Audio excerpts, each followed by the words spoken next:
They answered the call to duty and gave their lives. Today, Americans paid tribute to them. It was an emotional Memorial Day and one marked by change, as President Obama named a new top military officer. A reminder that members of the U.S. Armed Forces are in harm's way on 3 separate fronts. At Arlington National Cemetery, the president laid a wreath before the tomb of the unknowns and addressed military families who waved flags and fans in the sweltering heat. Our nation owes a debt to its fallen heroes that we can never fully repay. But we can honor their sacrifice, and we must.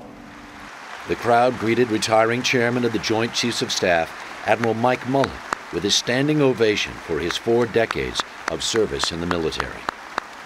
Earlier in the day, the President had announced the Admiral's replacement, Army General Martin Dempsey.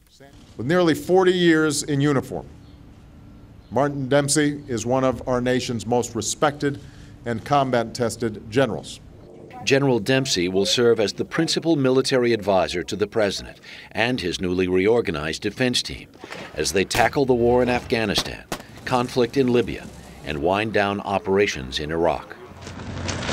As wind whipped through the so-called Desert of Death in Afghanistan, Marines at Camp Leatherneck paused to remember their fallen friends.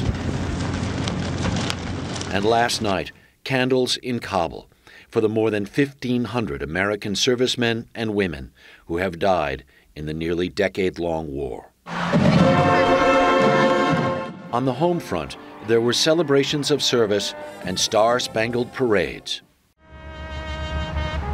And there were somber moments like this one at Fort Snelling in Minnesota, where 308 white crosses represent the lives of soldiers lost from that community since 9/11.